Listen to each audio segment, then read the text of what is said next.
The name Meldrum itself is steeped in Old Gaelic origins, reflecting the geographical roots of the clan. The ancient barony of Meldrum, also known as Melgedrum, is found in the district of Aberdeenshire. This name is a combination of Malagi, meaning noble, and druim, denoting a hill or high place. Such names often served as identifiers for people during times of migration and recognition. The first historical mentions of Clan Meldrum date back to the late 13th century. Figures like David de Melkedrum of Fife and William de Melkedrom, who served as the Sheriff of Aberdeen in 1292, appear in records of the time. These individuals undertook homage in 1296, showcasing their allegiance and loyalty during a period of historical turmoil.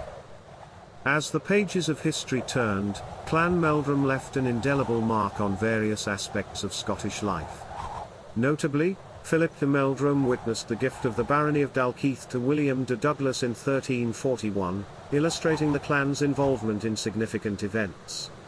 In the early 17th century, Sir John Meldrum played a vital role in the plantation of Ulster, a pivotal event in the history of Irish settlement.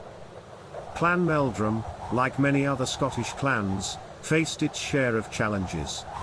In the 17th century, Sir John Meldrum's participation in the parliamentary forces against Charles I and his ultimate wounding at Scarborough reflected the complexities of political and military landscapes during those times. The direct line of Meldrum of that ilk eventually ended with Elizabeth, who married William, son of Sir Alexander Seton. This connection intertwined the fates of two prominent families and played a role in shaping subsequent generations. Another branch of the Meldrum family, the Meldrums of Crombie, forged ties with the powerful Preston family, leaving a legacy that remains embedded in heraldic symbolism. The name Meldrum continues to echo through the rolling hills of Aberdeenshire. Though the clan's direct line may have seen its conclusion, the name still graces the modern landscape, a testament to the enduring spirit of the Scottish people and their rich history.